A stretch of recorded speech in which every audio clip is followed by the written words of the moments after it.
सच्चरित्र सिखाओ मेरे भाई बहन। सावित्री का, नल दमयंती का चरित्र सिखाओ अपनी कन्याओं को। पतिव्रता नारी क्या होती है बताओ। आज यह ब्राह्मणी भगवती पार्वती जैसे दिव्यतमा जगदम्बा भवानी को अपने पास में बिठाकर मानो सारे संसार को पतिव्रता नारी कैसी होती है उसके लक्षण बता रही है।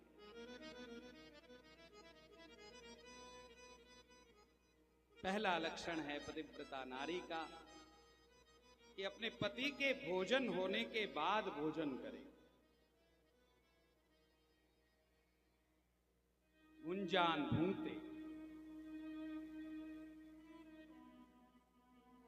और हमारी दादी, हमारी पड़दादी, कुछ कुछ की मां भी ऐसा करती रही। अब तो पति पत्नी दोनों साथ में खाना खाते हैं।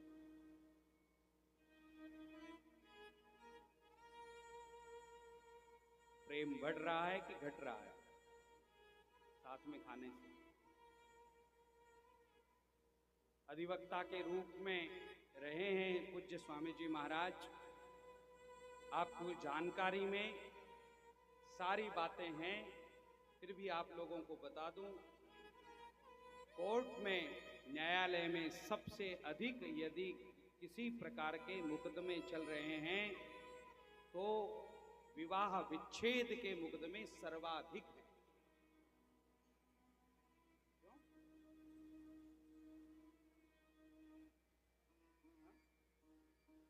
17,000 मुकदमे बीकानेर में हैं, एक शहर में है।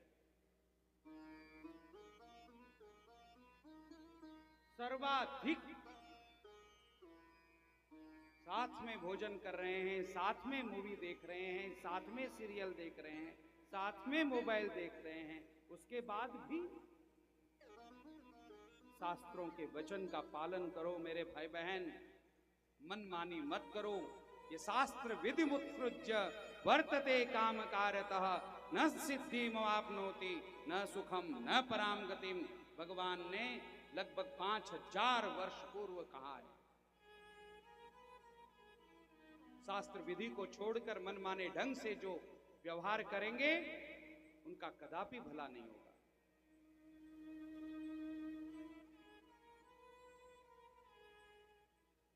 आज तो नारी को जागरूक करने की होड़ चल रही है। नारी जागरूकता के नाम पर आंदोलन हो रहे हैं। अरे नारी को गिराया किसने? हमारी भारतीय संस्कृति ने तो कदापि नारी की कोई निंदा नहीं की, सदैव नारी को ऊपर रखा। मनुस्मृति में लिखा गया, यत्र नार्यस्तु पूज्यन्ते रमन्ते तत्र देवताः।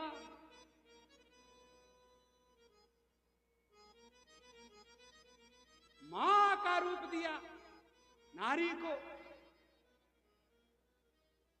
उसको मां कह करके पुकारा तो ममता से भरी हुई है।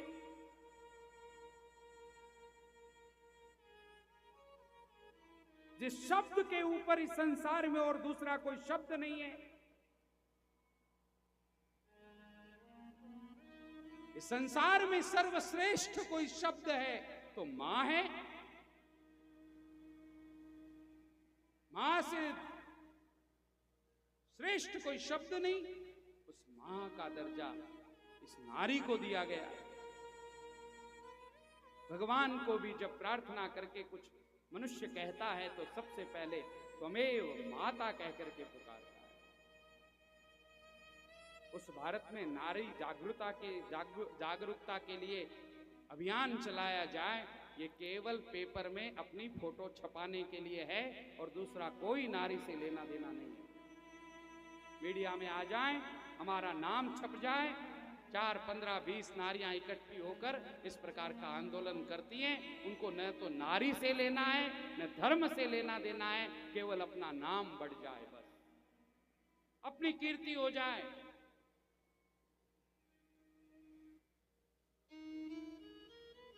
ये जो नारी को जगाना चाहती है उनकी स्वयं की बूढ़ी मां एक लोटा पानी के लिए तरस रही होती है।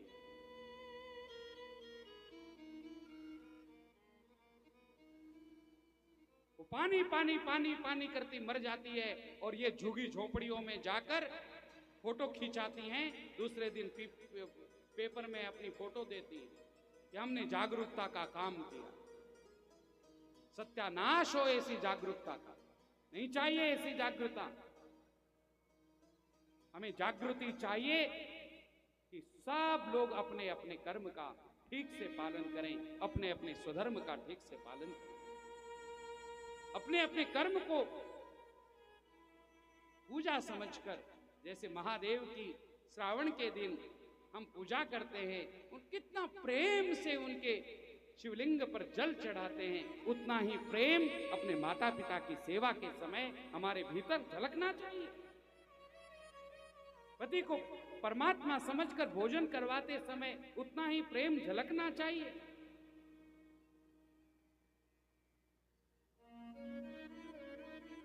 पति को ही परमेश्वर क्यों माने, पत्नी को मां क्यों नहीं मान सकता, पत्नी को जगदम्बा पति क्यों नहीं मान सकता?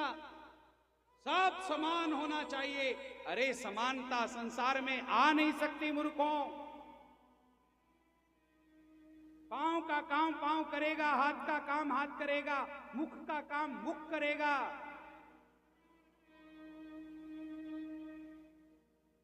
एक ऊंचा और एक नीचा ये संसार है।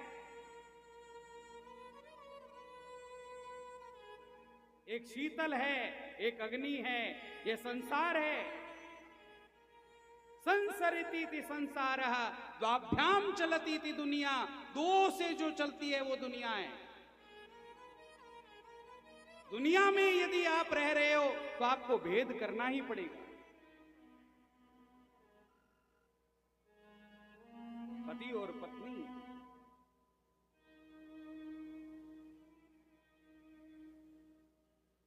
इसलिए इन सब बातों को अपने दिमाग से, ये जो कचरा भरा है, इन आंदोलनों ने हमारे मन में, उस कचरे को निकाल फेंको।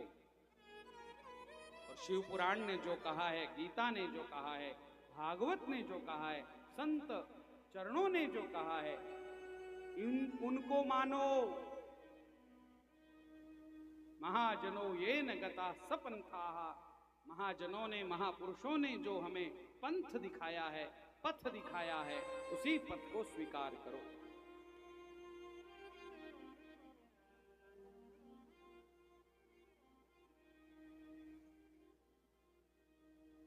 अपने पति को परमात्मा मान करके उसकी सेवा की जाए।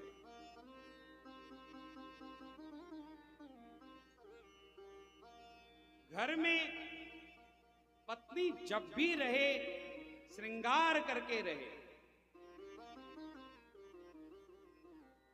अपने आप का श्रृंगार करके घर में रहा जाए। आ बात तो बड़ी कठोर कह दी महाराज, आप तो उल्टा करा। बारे जावा जाना श्रृंगार चोखो बढ़िया, घर में रवा तो रणचंडी बन। पति की इच्छा ही नहीं होती कि इसकी तरफ देखूं।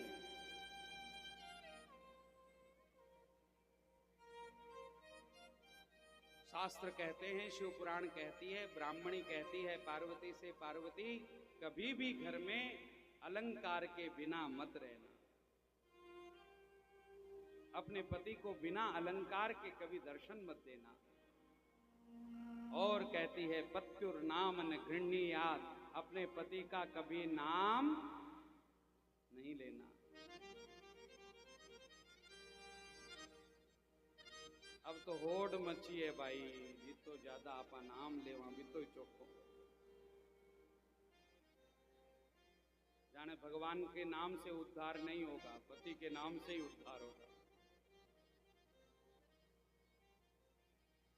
फैशन के चक्कर में सब कुछ नष्ट हो गया मेरे भाई। धर्म को भी इस फैशन ने गिरा दिया, पतन कर दिया धर्म का।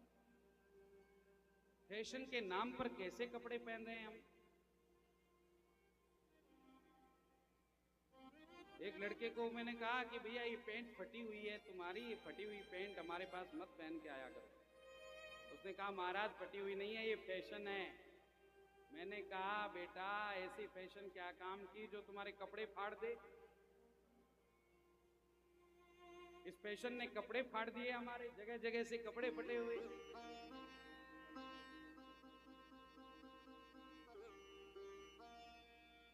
श्रेष्ठ पत्नी को चाहिए कि वो अपने प्रिय व्यक्ति का नाम न ले। कभी भी शिष्य अपने गुरु का नाम नहीं लेता है। सुखदेव जी महाराज ने संपूर्ण श्रीमद् भागवत में कहीं पर भी राधा रानी का नाम नहीं लिया है, क्योंकि राधा उनकी गुरु है। पत्युर्नाम न गृह्णीयात्। श्रेष्ठ पत्नी को चाहिए कि वो अपने पति का नाम न पुकारे, क्योंकि पति का नाम यदि लेगी तो उसका प्रेम कम होगा। आहुता गृह कारिणी त्यक्त्वा गच्छे तदंतिकम। पति ने जो ही बुलाया दौड़ करके पहले पति के पास आना चाहिए। अब तो आगे कहा गया कि इशारा करते हैं पति, तो इशारे को भी समझने वाली पत्नी होनी चाहिए। इशारे को समझने वाली पत्नी कैडो मान लेवा जकी बहुत बड़ी बात है। पति ने कहा वो कुर्सी लेके आना, ये रोटी बनाती बनाती कहती है थारा हाथ टूटेड़ा है। बीकानेर वाली कोनी के वे बारे की बात करूं।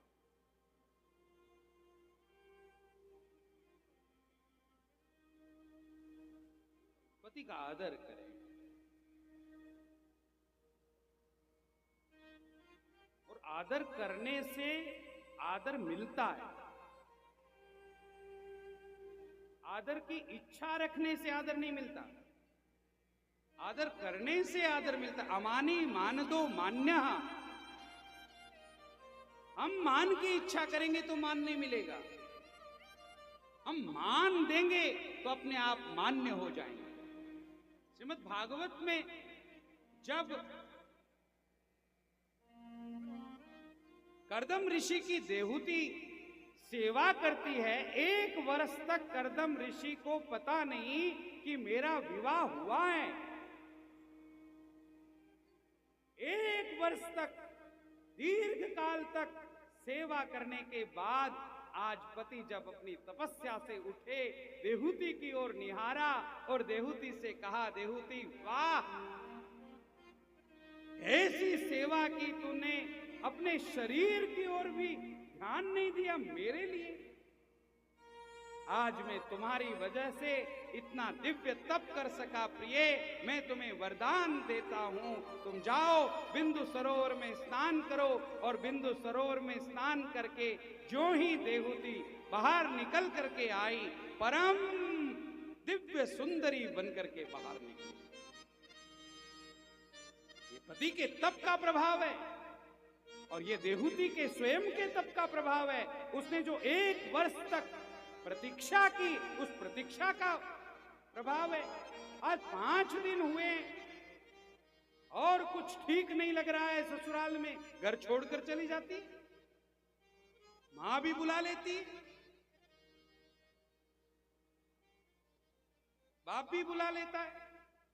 एक समय था जब बेटी यदि घर आ ही जाती तो पिता उसका हाथ पकड़कर घर वापस ससुराल छोड़ के आ जाते। तेरा घर ये है, हमारे घर में आने की आवश्यकता नहीं। पिता को कठोर बनना पड़ता है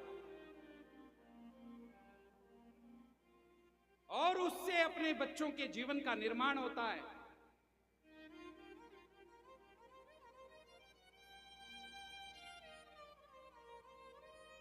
एक बेटी, लाडली बेटी, सब कुछ नाश कर लिया बस इस लाड में। अपने बच्चों की जिंदगी बर्बाद करके रख दी इस लाड में। अरे प्रेम देना चाहिए बच्चों को, बिना मतलब का प्रेम, क्या मतलब का। इतना प्रेम दिया कि इसको चाय बनाना भी नहीं आता।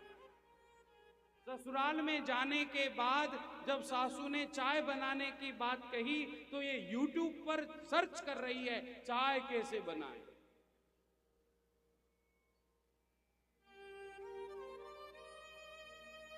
रोटी कैसे बनाएं, सब्जी कैसे बनाएं, कढ़ी कैसे बनाएं, ये YouTube पर देखकर सब कर रही है, पढ़ी लिखी है। उसको झाड़ू हाथ में लेना पहले सिखाना चाहिए, उसको रोटी बनाना पहले सिखाना चाहिए, चाय बनाना पहले सिखाना चाहिए। लेकिन इस लाड ने हमने हमारी बच्चियों की जिंदगी, हमारे संतानों की जिंदगी गर्त में डाल करके रख दी।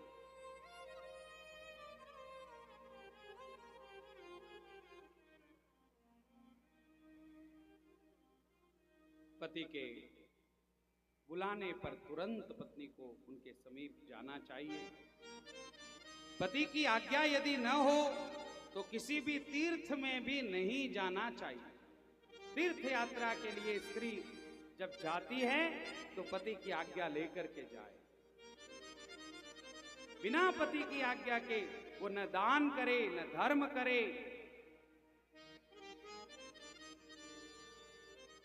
आज यहां गिनती के बैठे हैं लेकिन बड़े खुश हैं, मुस्कुरा रहे हैं सब। महाराज आज मां को दिन है।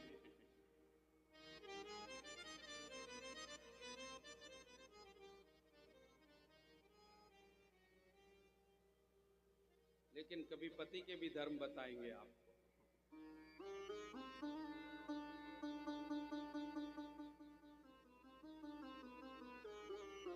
न गच्छे तीर्थयात्रायां वै पत्न्याज्ञां न विना क्वचित्। पतिव्रता नारी को चाहिए कि वो अपने पूर्वजों की तिथि पर श्राद्ध तर्पण इत्यादि सब नियमित रूप से करे। अपने परिचारक जो वर्ग हैं, अपने सेवक जो हैं, अपने नौकर जो घर में हैं, उनके साथ कभी भी किसी भी प्रकार का पतिव्रता नारी को भेद नहीं करना चाहिए। गौ माता को प्रतिदिन ग्रास मेरे घर से मिलता रहेगा, इस बात का ध्यान एक पतिव्रता नारी को हमेशा रखना चाहिए। पहली रोटी गाय की, इसको कभी भूलना नहीं।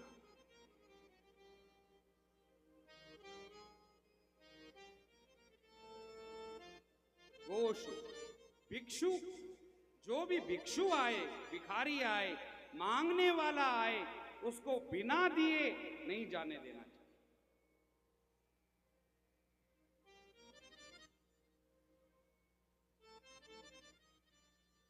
संयतोपस्करा, पतिव्रता नारी को चाहिए कि वो संयत की साधना करे, संयम की साधना करे, अपने जीवन में हमेशा संयम रखे, हमेशा दक्ष रहे, सावधान रहे, रिश्ता हमेशा प्रसन्न रहे और व्ययपरांगमुखी, बहुत अधिक घर में खर्चा न करे। व्ययपरांगमुखी होनी चाहिए पत्नी, पति को लूटने वाली पत्नी नहीं होनी चाहिए। संकट के समय में पति का साथ देने वाली पत्नी होनी चाहिए। जितना ज्यादा वो पैसा बचा सकती है उतना बचाना चाहिए। दो आज 5,000 रुपए, क्या करोगी? बोले बाल सीधे करके आऊंगी। बाल सीधा करने का 5,000 रुपए लगा के आ जाएगी। और अमावस्या के दिन गाय के लिए 500 रुपए मांग लिया तो नहीं देगी।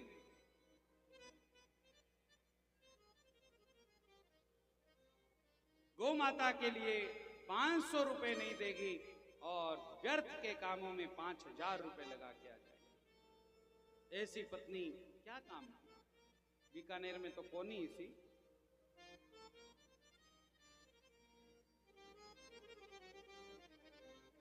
बिना पति को पूछे उपवास भी न करे। किसी भी प्रकार का कोई उपवास करना है तो उपवास आरंभ करने से पहले अपने पति से आज्ञा ले।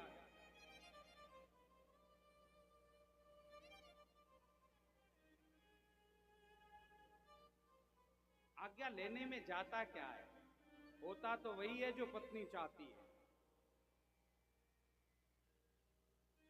पति कितना भी ना कहे, आखिर पत्नी उनको मनाती ही है। तो आज्ञा लेने में जाता क्या है? इसलिए कोई भी व्रत उपवास हम शुरू करें, उनकी आज्ञा लेकर के शुरू करें। स्त्री धर्मिणी त्रिरात्रम च स्वमुखम नैव दर्शयेत्। पतिव्रता नारी को चाहिए कि महीने में 3 दिन जब उस स्त्री को अलग बैठने के आते हैं, तो उस समय वो रजस्वला अवस्था में अलग ही बैठे। वो अपने पति को भी मुख न दिखाए। जब हमने समझ पकड़ी, उस समय हमने ये देखा कि माताओं को एक कमरे में बिठा दिया जाता था, उसको कमरे में ही सब कुछ मिलता था।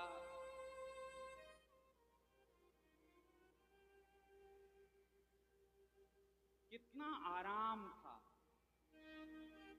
पुरुष तो रविवार की छुट्टी ले लेता है, लेकिन बहनों को तो न रविवार है न कोई छुट्टी है। इसलिए विधाता ने, ब्रह्मा जी ने ऐसा खेल खेला कि माताओं बहनों को भी 3 दिन की तो कम से कम छुट्टी मिलनी चाहिए। सब काम से दूर, कुछ नहीं करना है, जो करना है पति करेगा। तो ये 3 दिन की छुट्टी है, हम कुछ नहीं करेंगे। यहां तक कि आपको मुंह भी नहीं दिखाएंगे, हम हमारी मस्त 3 दिन।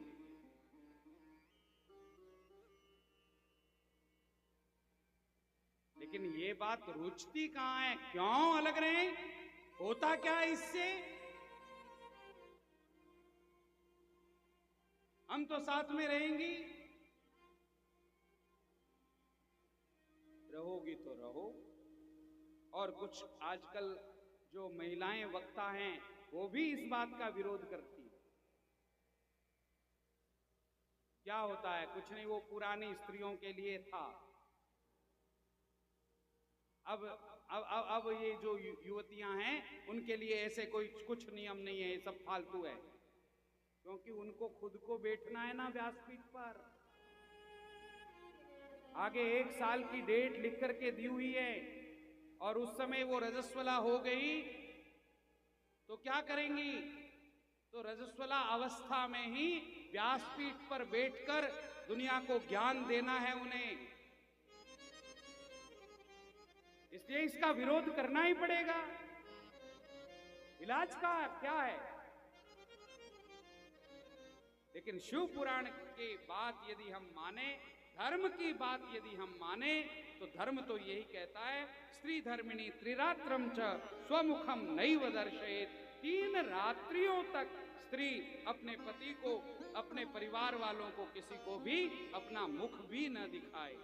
स्ववाक्यम श्रावयेन्नापि। बहुत ऊंची आवाज में बात ना करे, धीरे बोले, आराम से बोले, क्योंकि इन 3 दिनों में शरीर में बड़ा चिड़चिड़ापन होता है, बड़ा क्रोध होता है, बड़ी पीड़ा होती है। इसलिए शांति के साथ आराम से ये 3 दिन बिताए। किसी से बहुत अधिक बात न करे।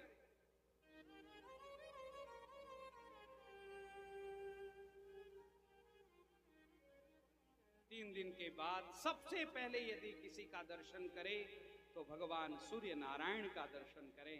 सूर्य भगवान को प्रणाम करके फिर अपने काम में लगे। अब 3 दिन की छुट्टी समाप्त।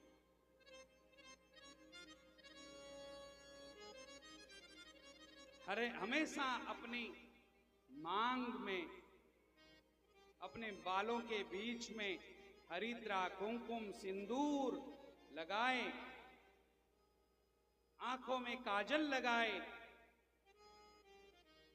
ये सब मंगलता का प्रतीक है। जिस स्त्री के माथे पर तिलक नहीं है, मांग में मांगल्य नहीं है, वो स्त्री क्या है? हनुमान जी महाराज ने जब देखा कि सीता जी मांग भर रही है, सिंदूर लगा रही हैं। और ये देख करके हनुमान जी को बड़ी प्रसन्नता हुई। हनुमान जी ने माँ से पूछा, माँ क्या कर रही हो? बोले मांग भर रही हूं। क्या होता है इससे? बोले अपने स्वामी की आयु बढ़ती है। मांग में सिंदूर लगाने से स्वामी की आयु बढ़ती है। क्यों न मैं पूरे शरीर पर ही सिंदूर लगाऊं तो मेरे स्वामी की कितनी आयु बढ़ेगी। और हनुमान जी ने उस दिन माता जी का जितना सिंदूर था सब लेकर उसमें घी मिलाकर अपने शरीर पर बस सिंदूर लगा लिया। अब जाकर के राम जी के पास खड़े हुए, जय सिया राम। राम जी ने देखा ये क्या हाल है। हनुमान क्या है ये? कुछ नहीं महाराज, आपकी आयु बढ़ा रहा हूं। बोले मेरी आयु बढ़ा रहा है? किसने कहा?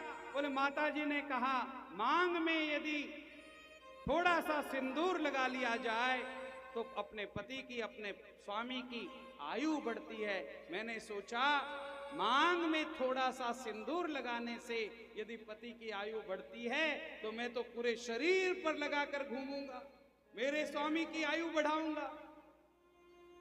राम जी ने हनुमान जी की इस खुशी को देखकर, इस प्रसन्नता को देखकर वरदान दिया, बालक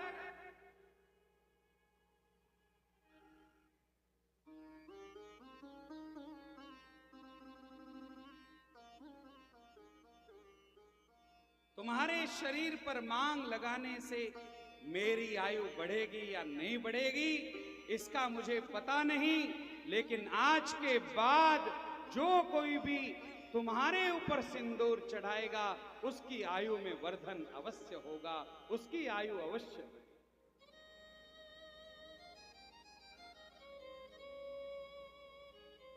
इसलिए सिंदूर मांग में लगाया जाए। अब तो जो होठों को लगाते हैं वही थोड़ी सी इधर एक टिक्की लगा लेते हैं, बस हो गया।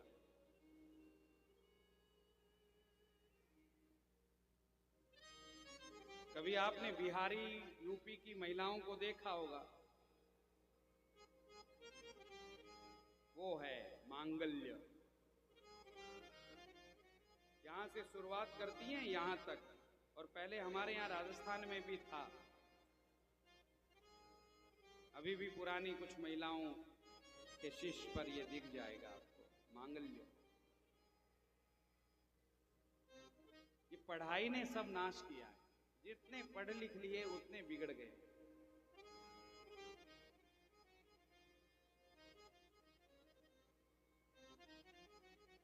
संस्कार बहुत जरूरी है मेरे भाई बहन, पढ़ाई तो करवाओ, शिक्षा जरूरी है, साक्षरता होनी चाहिए, लेकिन इस साक्षरता के कारण हमारे बच्चे कहीं राक्षस तो नहीं बन रहे हैं, इस बात का भी ध्यान रखना चाहिए। साक्षरा को यदि हम उल्टा कर दें तो राक्षसा हो जाता है, साक्षरा इति राक्षसा। ये साक्षरता कहीं हमारी संतानों को राक्षस न बना रही हैं, इसका हमें ध्यान रखना चाहिए। पढ़ाई के साथ साथ संस्कार बहुत जरूरी है।